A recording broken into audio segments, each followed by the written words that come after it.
common sense can be uncommon at work. It's simple to be difficult, but it's difficult to be simple. Offense is the best defense. Let's not live under fear. Let's just go at it and we survive or we thrive. Hello, my name is Saurajit Kanungo and you are listening to Tech Legacy Podcast.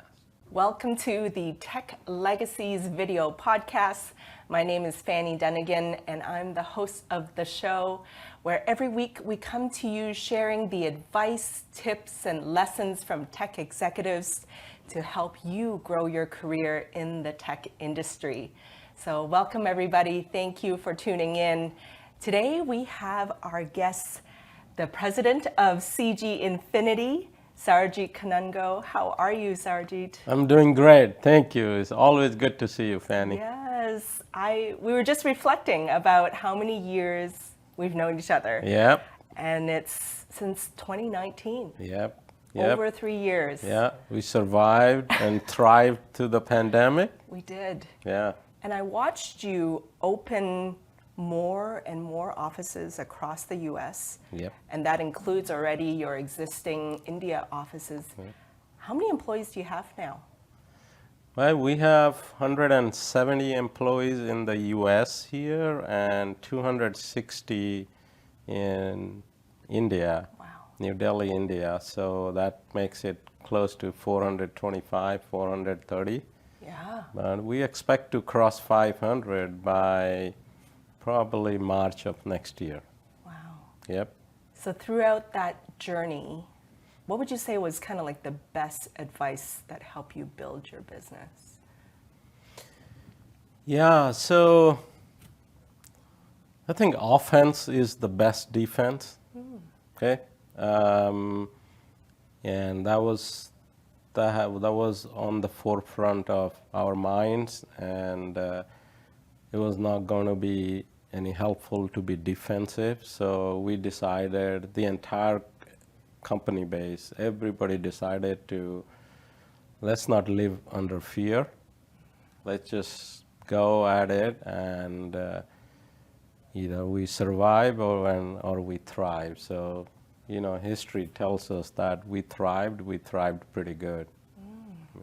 What do you mean by being offensive versus defensive? Can you expand on that just a bit more? Yeah, absolutely. It's, look, every one of us, we deal with our own fears, right?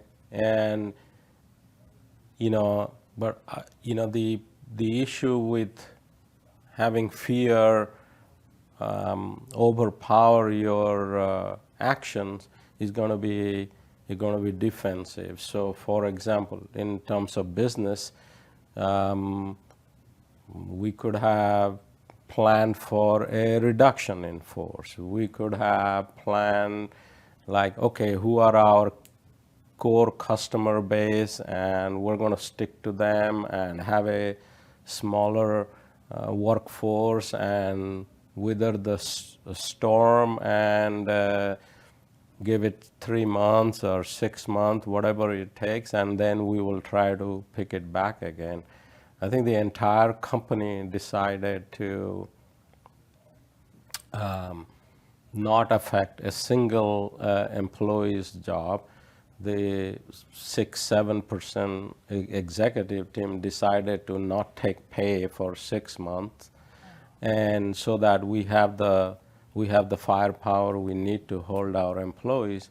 But amazing thing happened. We did not expect that the employees saw what the executives are doing. So if they were working at their 100% capacity, they started working their 120% capacity. And our customers saw, and we started to even acquire a few customers, not many. But during pandemic, our customers spent more money with us.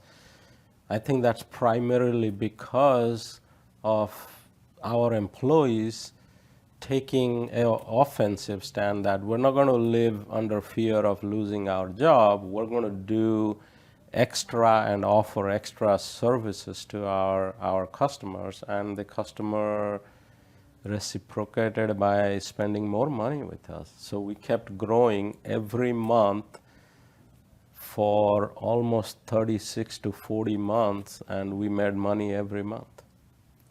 Because you took a really bold move during the pandemic. Yep. You invested in a huge building. Yeah. When everybody else was pulling out of their commercial leases. Yep. But you decided to buy a building in the middle of the pandemic. Yeah. Why? Well, the story that I just told you, being offensive, we started to see results of being offensive. So we are in a crossroad. Our company was growing, and we're going to sign probably another bigger lease. And when I looked at the economics of buy versus lease, a lot of intangible factors, like we spent 8 to 10 hours of most active part of our day in the office. So why we spend time in a space where it's owned by somebody else? Let's just, we're doing well, let's just call it our home. And so that was the biggest reason. The second biggest reason is, we are a company made up of people and our community, right? And we also wanted to offer a space for our communities like DFW, ATW, and SIM DFW, offer our home for them to undertake their meetings, either monthly meetings or board meetings, whatever they want to. And that was the two biggest reasons that why I decided to go this unorthodox move. And it certainly paid off now, because I've attended numerous events at CG Infinity, ATW, like you said, the associations. I see you guys do lunch and learns, all hands meetings. Yeah. And that's evident now. But how did you have the faith back then when it was unproven and you had no idea of what would come out the other side of the pandemic? Because you did that in the middle of it, when things were still uncertain. Yeah. Well, this is I always try to give the example of Buc-ee's. Many of people outside of Texas may not know what Buc-ee's is, but Buc-ee's is really an unconventional idea.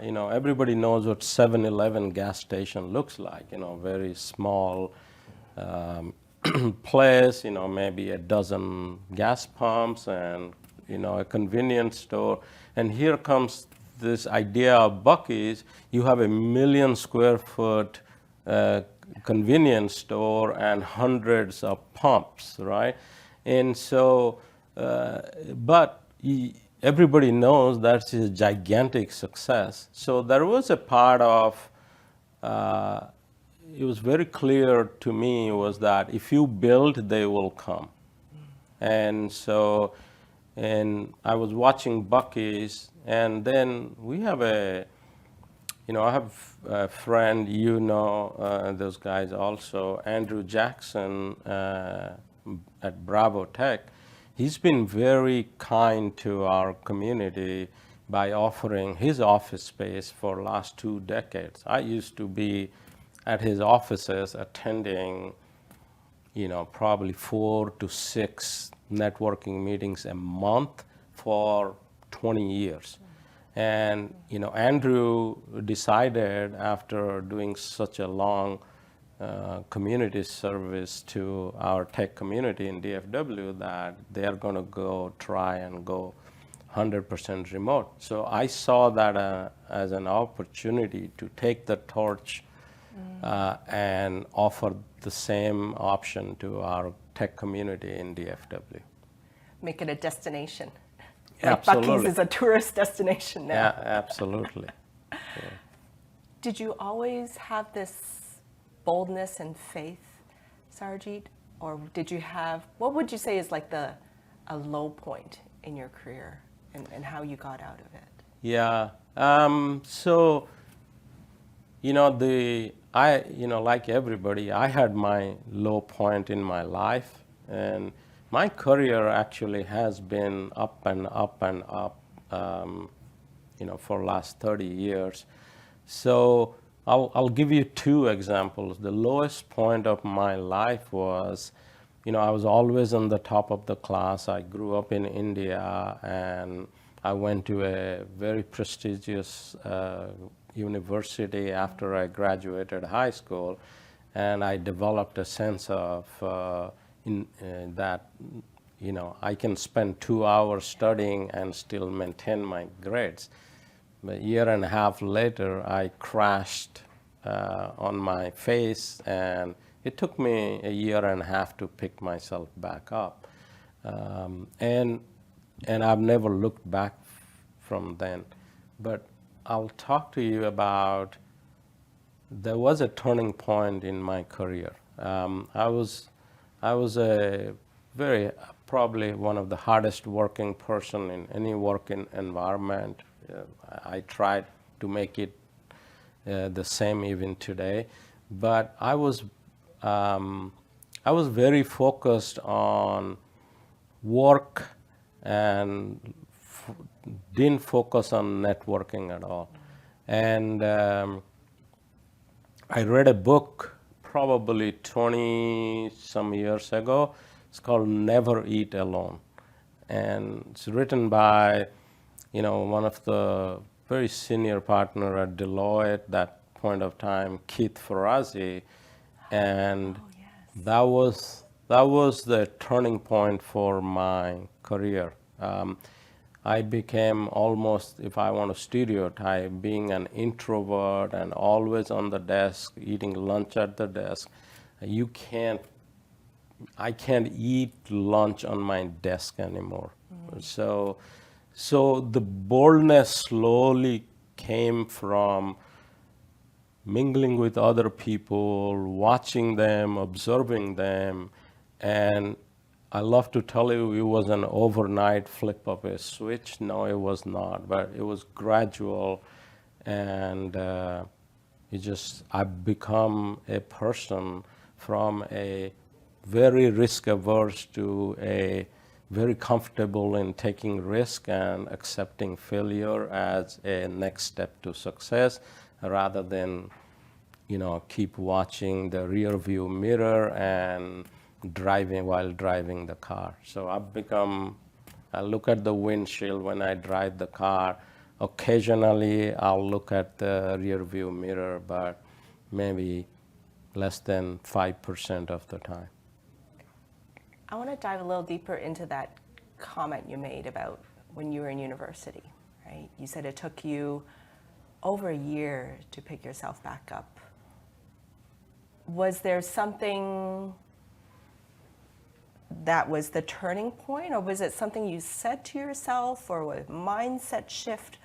What was it that got you to start picking yourself up after that failure? Yeah. So it was a long time ago. I'll tell you, as long as I know, I've always been an ambitious person. Whatever I do, I want to be in the top 10% of my profession. So where does that come from? I think that comes from my father, absolutely, and a little bit of the environment that I grew up in India. There are probably, for one job, there are probably 20,000 applicants. So how do you make sure that you distinguish yourself from the crowd? Okay, so that was, the basic thing was survival and maintaining an average lifestyle, but that's probably what drove the ambition. And when I saw that the frame that I had for my life is is in doubt, that's the time I started to realize that I think I've come to the lowest point I could. And if I don't do something, I think my rest of life is going to be meaningless to myself. And that realization was, self-realization was the best realization. I was so proud of my parents. They did not try to show me the mirror, and they were always there to support me. But I don't think I have ever remember a single instance that my dad, who used to be a taskmaster when I was younger, chastised me or trying to make me feel worse than I was feeling myself. So very grateful for that. Speaking of fatherhood, you're a father of 3 sons. Yeah. Are you adopting the same philosophies with them that you got as a child, or has your thinking changed over the decades? Yeah, lots of, I think I'm carrying some of the legacies that by which my dad grew me up, but I also metamorphed some of the legacies that I'm getting from people here in this country. I'm a big fan of hanging out with people who are older than me and have raised kids, and I look up to them, how they've become good fathers. So I've developed my own set of theories, but to be honest with you, it keeps changing. I'll give you one example. Please. Right? So I remember when my kids were younger, they're in elementary school and middle school, I'm like, yeah, sports is a waste of time. It's...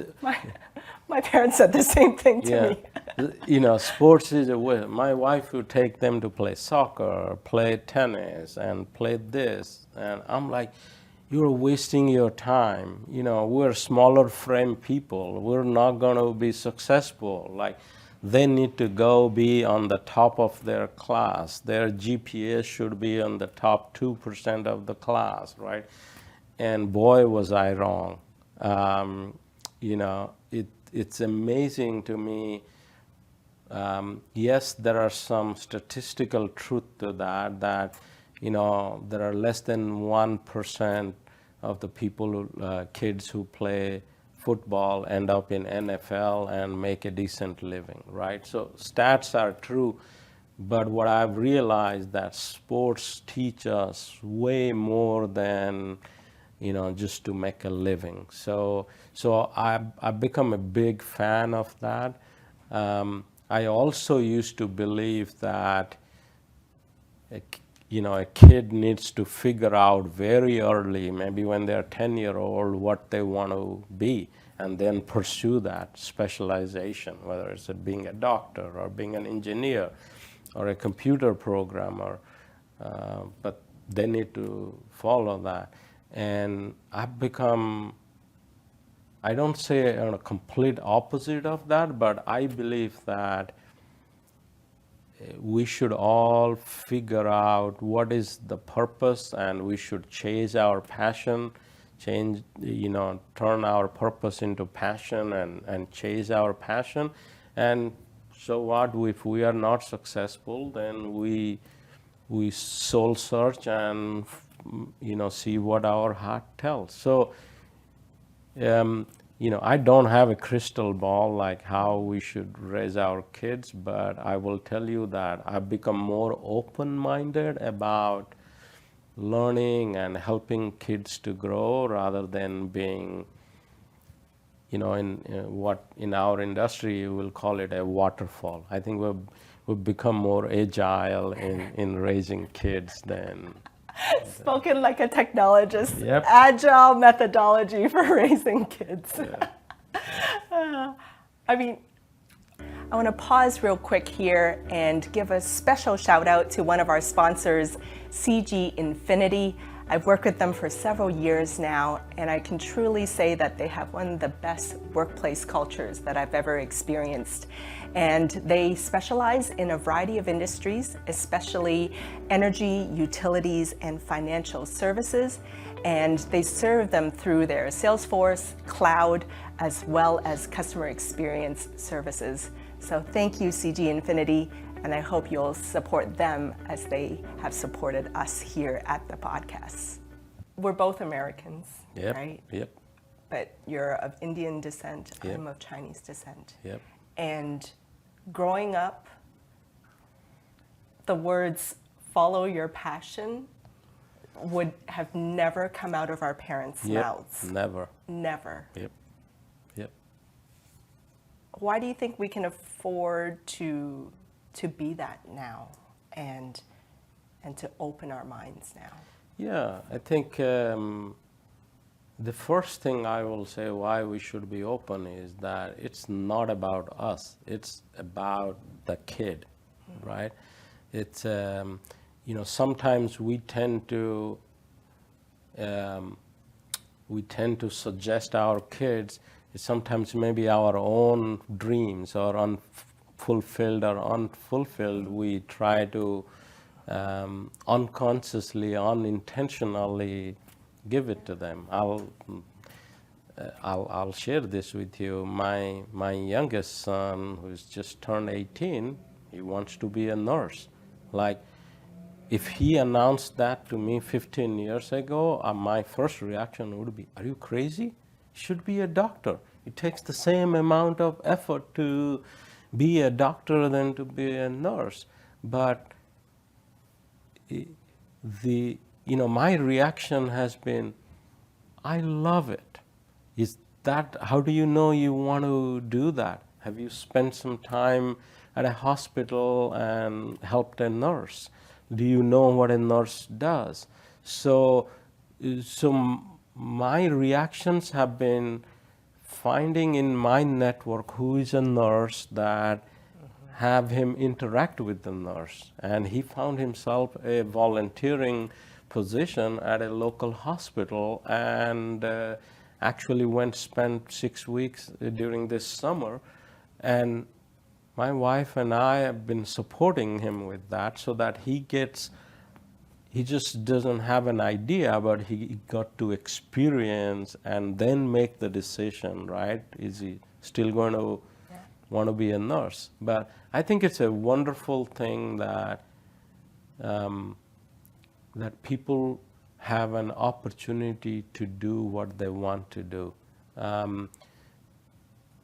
In the early stage of my career, very goal orientation, destination orientation, but I have become a journey guy. I talk about it's all about the journey, not destination. Yeah, destination could help us, figuring out where we want to be in next 2 years, 3 years, but we all need to enjoy the journey. If we don't enjoy the journey, then I think the life becomes very frustrating and very monotonous, and we don't get the firepower we need to achieve what we all want to achieve in our lives. I see that in how you're building your company too. Absolutely. Obviously, your tagline is people first, driven to transform, right? But it's that first piece, the people first. And I want to address a stereotype, I think, that people typically have around companies that might have an offshore Indian office, right? There's this stigma that you send it over and then it's built and then there's automation, efficiency, low costs, done, end of conversation. But I'm watching you build a brand where you're empowering your employees across US, across India, to share their passions. You have a machine learning expert that's talking about playing the guitar and reading books and art and creativity and equating creativity to programming. And so I'm watching that, and it's, how did you get there? How did you get to the point where it was okay to just let people do that? Yeah, this is a topic of very deep interest to me, and we could talk on this topic in multiple dimensions. So let me just try out some of the simpler thoughts. There are a couple of things that I have become a big fan of. One is common sense can be uncommon at work. Okay. Common sense can be uncommon at work. Yeah. The second thing is Explain that though before you get to say. Yeah. So, and I think you will get the answer to the question when I'm going to answer your original question. The second thing is, it's simple to be difficult, but it's difficult to be simple. Okay? And so these are the two driving forces for me to really continue to rethink about our business. What is our business? CG Infinity business is nothing without our people. Okay? So I had two choices. I could hire some agencies and spend millions of dollars and invest in the CG Infinity brand. And that's the common thing to do, right? Because there are hundreds of good companies are doing it. Accenture is doing it, Deloitte is doing it, and many others we know they are doing it. But the reason I say common sense is uncommon is the common sense when I think commonsensically about our business is our people. But unfortunately, those assets are not on my balance sheet. Okay? They're walking away from my balance sheet every evening, and they're deciding to come back next morning or not. Okay? So to me, the common thing to do is keep spending millions of dollars and give CG Infinity brand a lift. I think the commonsensical thing to do is our customers are buying because of the amazing people we have, because they give their 100% every day to make a difference to our customers' business. They also help each other, whether I tell them to help each other or not. So why the commonsensical thing, which is uncommon in the marketplace, to do is elevate these wonderful people, their personal brand. And I think if you must have seen in last 3 years, because we are elevating our people's brand, people are noticing our brand too. Yes. Okay? And so that's why I say common sense is uncommon. And the other reason I say it's simple to be difficult and difficult to be simple is because the simpler thing to do is hire and build a marketing department, hire a reputed agency. That's a simpler thing, but it's a difficult task to lift a brand. But a difficult thing is, how do we help elevate hundreds of amazing people we have, their brands? It's a difficult idea, but can be done. Takes longer. So that's the one that I just try to not follow the conventional wisdom, because I do believe that common sense often is uncommon. Was it difficult building teams like that and finding people like that? It's always difficult because we all know the shortage in tech talent. Okay, what is even more difficult is tech talent with skills and attitude. That's like finding needle in the haystack. So it's always difficult. It has been and it will be as long as our industry is thriving. Okay, so what we try to strike a balance between, we find a needle in a haystack, experienced leaders, tech leaders in our industry, and then you must have seen that we are very deliberate about growing people in that mold, right? So it's part acquisition, but part growing our own people. That still is the biggest challenge we have for our business, but there are probably hundreds of people in our company that they're absolutely waking up every day and going to bed every day thinking about that, how to tackle this challenge and create a big opportunity for us. And in a way, when you feature them, it just attracts more people like them also. It's absolutely true. So, another unconventional thing is you look at our competitors and look at their recruiting department, it feels like an army.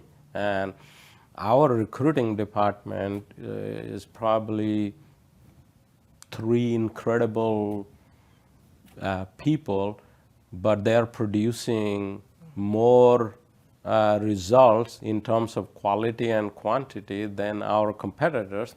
And the reason being, there are probably 100 recruiters like me. Yeah. We are having breakfast with somebody, we are having lunch with somebody, or coffee, or having a drink.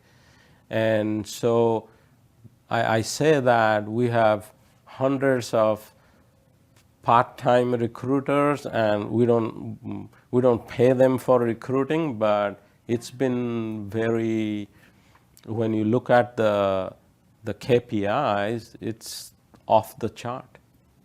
Every employee is a CG ambassador, basically. That's exactly, very well said. Yeah. Absolutely. Yeah. How do you want to be remembered? This show is called Tech Legacies, right, Saurajit? And does it have something to do with, you're working on you've published a book. We did, absolutely. Right? The founder and I, we just published a book called Demystifying IT. It's a very brief summary of some of the amazing companies that we help in their journey to let technology drive a competitive advantage for their respective businesses. And it's published, it's everywhere now. So. What would be a big myth that came out of that book?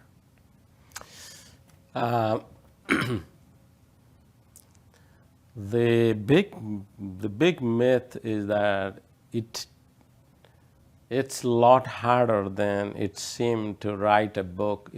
It's maybe easier to write a book, but to convey, so that what we convey, our message is making an impact to the reader, that's way harder than we anticipated. We thought we'll be done right. It's all in our brains, and we'll be done writing this book in 6 months, and took 2.5 years. Yeah. So, it's difficult to be simple. Yeah. Yeah. It is difficult to be simple. Thank you for saying that. But what did you have to demystify in the book itself around Yeah. IT? Yeah, great question. There are many things, but I'll tell you the biggest uh, reason why we wrote the book is, people talk about big companies. People talk about Amazon all the time, Tesla, and Ford Motor, General Motors. They're amazing company. They're a big part of our thriving economy.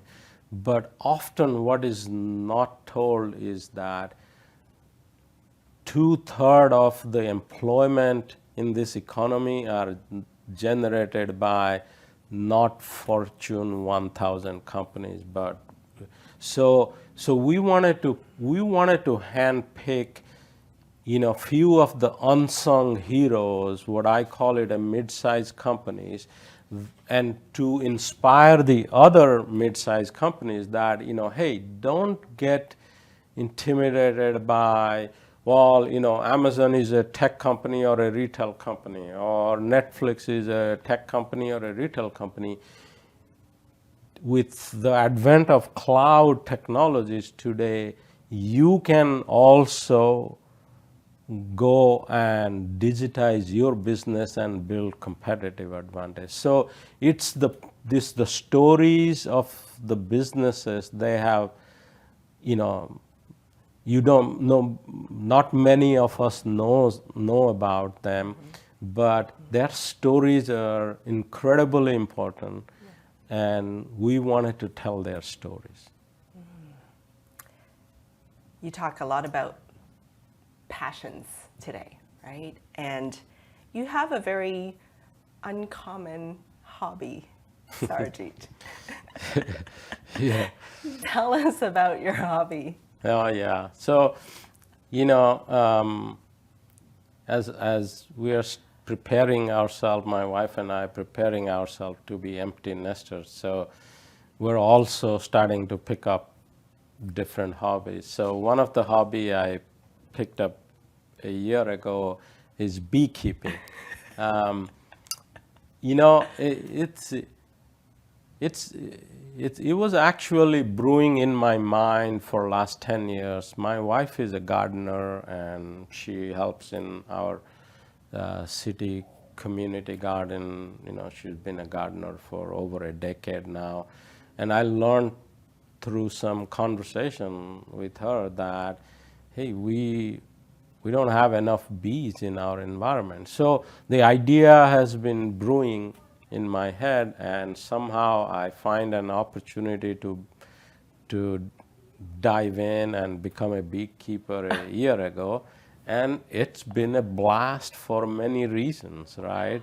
People will ask me, oh, have you harvested honey? Yes, finally I have harvested honey, more honey than I could handle.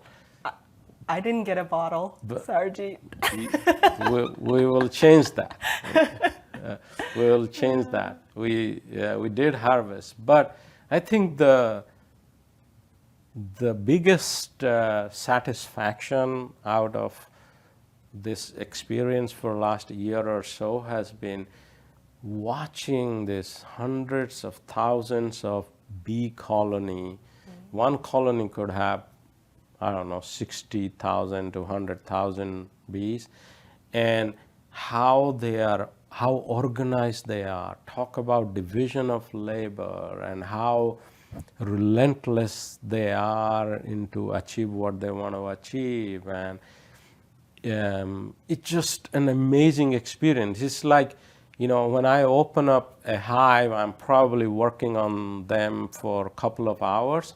I'm in a different world. I'm completely disconnected, discharged from my main worries and my work. And I find it very refreshing when I getting to start back at thinking about the business on Sunday night and Monday mornings. I feel completely disconnected. That's the number one. Number two is it gives me immense pleasure that I'm contributing a little bit to the environment. So those feelings are way more important to me than the feeling of disconnecting and finding my own way of meditation. And so that I come back and more productive and more creative thinker about our business, our team, our customers. Wow. As we wrap up, I'd love to finish off with a question around your tips and advice of community building. Yeah. Because I see you do it through people, through associations, through bees, in a way. If you could give us a final piece of advice about building community. Yeah, here is what I think about. I think, the good thing that, in our business or in community, we are somewhat little obsessed about scale. But in terms of community building, I try to think a little differently. Yes, I would like to figure out a way how there could be 1,000 kids from high school and get certified in, say, a technology like Salesforce, right? Well, that's important, and we do that. What I'm obsessed about, picking a smaller part of our community, smaller community members, and teaching them how to fish rather than offering them to fish. Okay, and I try to do that every so often. People ask me, what gives you most joy in your job? I'll tell you, if you look at the stats, I'm very proud of the stat, like, how many times we have been on Inc. 5000 list, best place to work. Those are amazing things. But, what is the best part of my joy in a job like mine is that I can tell you probably there are a dozen instances where somebody could be a homeless high school dropout, and I had something to do with that person becoming one of the best DevOps engineer and making hundreds of thousands of salary today in a matter of 8 to 10 years. I think what I'm obsessed about, and I would influence others to do, is find a smaller number of people in the community who are the best candidate to learn how to fish and go fish.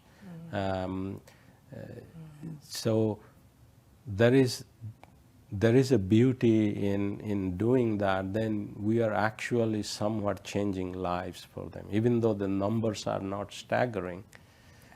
So that's one person at a time. One person at a time. Thank you. Thank you, Saurajit. You're welcome. Enjoyed it.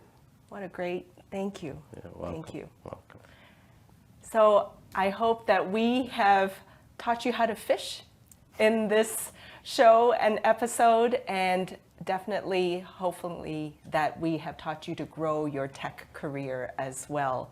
So thank you for tuning in to Tech Legacies. Be sure to like and subscribe to our YouTube channel, as well as subscribe to our podcasts on Apple and Spotify and the other podcasting channels. Thank you, everyone. Thank you for tuning in, and we so appreciate you. See you next time.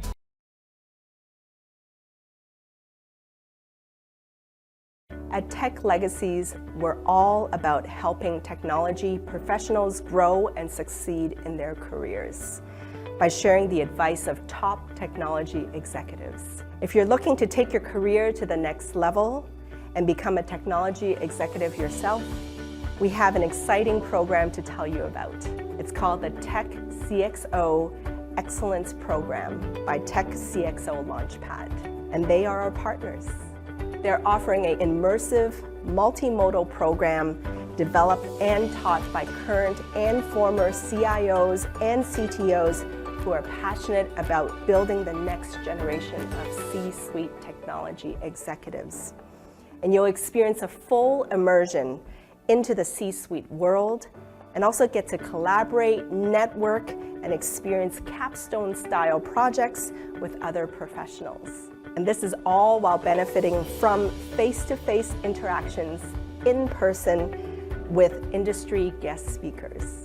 It is exclusively for a new level of C-suite executives and C-level direct reports and second directs who are earmarked for succession planning and career growth. To join their waitlist, register your interests at www.techcxolaunchpad.com. That's techcxolaunchpad.com. This program has everything you need to take your career to the next level.